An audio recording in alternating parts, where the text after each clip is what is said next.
नमस्कार दोस्तों, स्वागत है आपका टेक्नो डिफेंस अपडेट पे। तो दोस्तों, जैसा कि आप सबको पता है कि एडीए ने जो twin engine deck based fighter jet है उसके जो वाइन टनल टेस्ट हैं वे शुरू कर दिए हैं।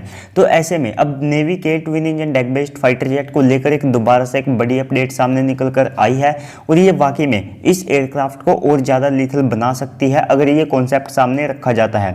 तो दोस्तों, जिसमें twin engine deck based fighter jet ये जो हमारा एयरक्राफ्ट होने वाला है इसको और ज़्यादा स्टेल्थी बनाने के लिए उसके डिज़ाइन में कुछ जो चेंजेस है वे किए जा सकते हैं। तो चलिए दोस्तों, अपनी वीडियो को शुरू करते हैं। लेकिन उससे पहले अगर आपने चैनल को सब्सक्राइब नहीं किया है तो प्लीज़ कर लीजिए ताकि आपको ऐसी डिफेंस से रिलेटेड जितनी भी वीडियोस है वे मिलती रहे। तो दोस्तों, जैसा कि आप सबको पता है कि हम 5.5 जनरेशन के स्टेल्थी एयरक्राफ्ट यानी कि एमका के ऊपर काम कर रहे हैं, लेकिन 5th जनरेशन एयरक्राफ्ट्स की जो कुछ लिमिटेशंस होती है और साथ में इनकी जो कॉस्ट है और इसके बाद इनकी जो मेंटेनेंस है वो बहुत ज़्यादा होती है। तो इस सब को देखते हुए जो हमारी नेवी है उनका अभी कोई भी प्लान नहीं है कि वे किसी भी तरह के जो 5th जनरेशन के एयरक्राफ्ट होते हैं उनके लिए जाए। तो ऐसे में जो नेवल एमका है उसके लिए भी अभी कोई प्लान नहीं है। तो दोस्तों, ऐसे में जो हमारा twin engine deck based fighter jet है उसके डिज़ाइन में फ्रंट सेक्शन में एमका की तरह उसे डायमंड शेप्ड कर दिया गया है, जिससे कि जो उसका रडार क्रॉस सेक्शन है यानी कि आरसीएस वो कम किया जा सके। और इसके बाद जो कनार्ड्स हैं उनको डेल्टा विंग के और ज़्यादा क्लोज कर दिया गया है, जिससे जो कनार्ड्स के द्वारा जो आरसीएस को बढ़ाया जाता है वो भी कम किया जा सके। लेकिन दोस्तों, अब जो अपडेट निकल कर आई है उसके अनुसार हो सकता है कि जो टेडबीएफ है उसके दो वेरिएंट या दो ब्लॉक बनाए जा सकते हैं, जिसमें टेडबीएफ ब्लॉक 2 में इंटरनल वेपन बे जो है वो आप सबको देखने को मिल सकता है, यानी कि उसमें इंटरनल वेपन बे जो है वो मौजूद हो सकता है। क्योंकि दोस्तों, फ्रंट सेक्शन में एमका की तरह जो पर्याप्त जगह इसमें देखी गई है, जिससे यहाँ पर एक पूरी तरह से इतना स्पेस है कि हम यहाँ पर इंटरनल वेपन बे जो है वो बना सकते हैं।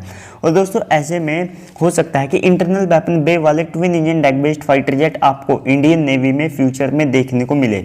हालांकि अब भी रडार क्रॉस सेक्शन को कम करने के लिए अच्छे खासे जो चेंजेस है वो इसमें किए जा चुके हैं। और दोस्तों, साथ में अब जो कंपोजिट मटेरियल है उनका इस्तेमाल भी अब जो twin engine deck based fighter jet है उसमें किया जाने वाला है। और दोस्तों, ऐसे में ये कहीं ना कहीं इस एयरक्राफ्ट को 5th जनरेशन के पास ले जाने की कोशिश है, जिससे कि ये 4.5 प्लस जनरेशन का एयरक्राफ्ट बन सके।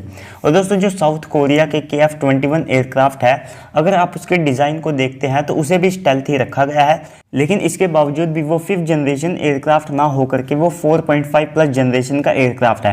क्योंकि दोस्तों, उसमें इंटरनल वेपन बे मौजूद नहीं है अभी के लिए, क्योंकि दोस्तों साउथ कोरिया उसको एकदम से रिफाइन और साथ में एकदम मैच्योर टेक्नोलॉजी चाहता है। लेकिन दोस्तों, फ्यूचर में अलग अलग स्टेजेस से उसको फुल्ली 5th जनरेशन एयरक्राफ्ट बनाया जाएगा, जिसमें उसको धीरे धीरे 5th जनरेशन के एयरक्राफ्ट होते हैं उनके पास लाया जाएगा।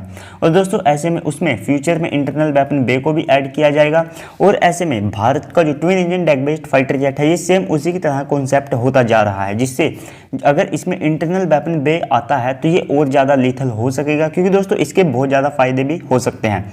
इससे एक फ़ायदा तो ये होगा कि जो 5th जनरेशन की जो लिमिटेशंस है हमारी नेवी को उनका सामना नहीं करना पड़ेगा, और इसी के साथ इसका जो आरसीएस है वो भी कम होगा, यानी कि स्टेल्थी एयरक्राफ्ट की जो कैटेगरी है उसमें भी आ जाएगा।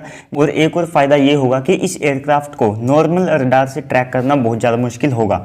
और साथ में दोस्तों, इसकी जो मेंटेनेंस है और साथ में इसकी जो कॉस्ट है वो भी कम होगी। और इसी के साथ मैन्योरेबिलिटी और साथ में अच्छी परफॉर्मेंस के लिए इसमें जो कनार्ड्स हैं वे मौजूद रहेंगे, जिससे ये एक truly multi role compact aircraft के तौर पर सामने आएगा।